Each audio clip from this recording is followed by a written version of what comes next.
লক্ষ্মীর ভাণ্ডারের ভাতা বৃদ্ধি এবং বেকার ভাতা নিয়ে রিসেন্টলি পশ্চিমবঙ্গ সরকারের যে ঘোষণা সেটাকে কেন্দ্র করে বিভিন্ন ধরনের বিভিন্ন কথা বলছে। তবে এটা খুবই একটি বাস্তব কথা যে লক্ষ্মীর ভাণ্ডার একটি খুবই একটা ল্যান্ডমার্ক একটা স্কিম, খুব একটা ভালো স্কিম পশ্চিমবঙ্গ সরকারের।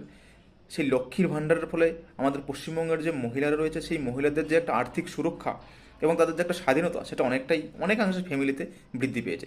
সেটা নিয়ে কোনো দ্বিমত নেই, সেটা নিয়ে কোনো সন্দেহের কিছু নেই। তো প্রথম কথা হচ্ছে এই লক্ষ্মীর ভাণ্ডারের যে ভাতা বৃদ্ধির বিষয়টা, সেটা ভোট আসলেই কেন হয়? এতদিন ধরে পশ্চিমবঙ্গের তৃণমূল কংগ্রেস সরকার গত 15 বছর ধরে যে ধরনের পশ্চিমবঙ্গে নোংরামি চালিয়েছে, যে ধরনের পশ্চিমবঙ্গে শোষণ চালিয়েছে, যে ধরনের অরাজকতা চালিয়েছে, যে ধরনের মেধাকে নষ্ট করেছে, শিক্ষাকে নষ্ট করেছে, স্বাস্থ্যকে নষ্ট করেছে, সেই সবগুলোকে লুকোনোর কি একটা প্রক্রিয়া চলছে লক্ষ্মীর ভাণ্ডারের ভাতা বৃদ্ধির মাধ্যমে? সেটা না তো। প্রশ্ন হচ্ছে এখানে যে ভাতা বৃদ্ধির বিষয়টা ভোট আসলেই কেন হয়? আসলে এটা কোনো একটা ভাতা বৃদ্ধি শুধু, নাকি এটা ভোট কেনার একটা প্রক্রিয়া চলছে? প্রশ্ন এখানেই। লক্ষ্মীর ভাণ্ডার অবশ্যই ঠিক, যা আছে ঠিক আছে, খারাপ বলবো না। তবে এটা ভোট আসলেই কেন সেটা বৃদ্ধির কথা বলা হয়?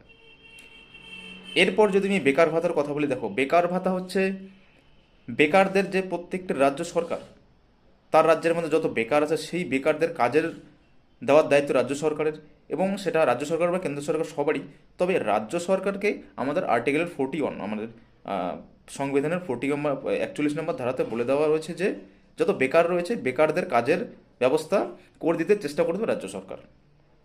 সেই ক্ষেত্রে ভাতা দেওয়াটা কিন্তু কতটা যুক্তিযুক্ত সেটা নিয়ে সন্দেহ হয়।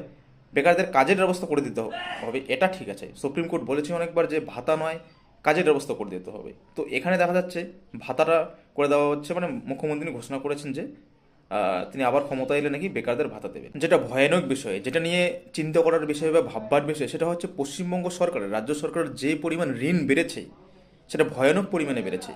আমরা দেখেছিলাম যখন বামফ্রন্ট সরকার ক্ষমতায় ছিল, সেই 2011 সালে দেখেছিলাম, তখন কিন্তু পশ্চিমবঙ্গের যে ঋণ ছিল সেটা প্রায় 2 লক্ষ কোটি টাকা।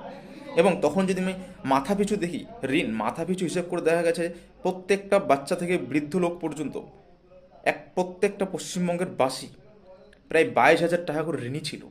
কিন্তু এখন পশ্চিমবঙ্গের যে অবস্থা, প্রায় বর্তমানে 8 লক্ষ কোটি টাকা ঋণী।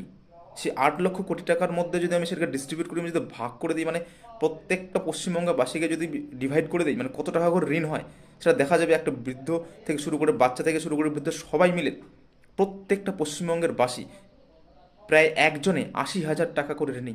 মানে যে বাচ্চাটা এখনো জন্ম হয়নি, কালকে জন্ম হবে, সেই বাচ্চাটাও 80,000 টাকা ঋণ নিয়ে জন্মাবে। যে লোকটা মারা যাচ্ছে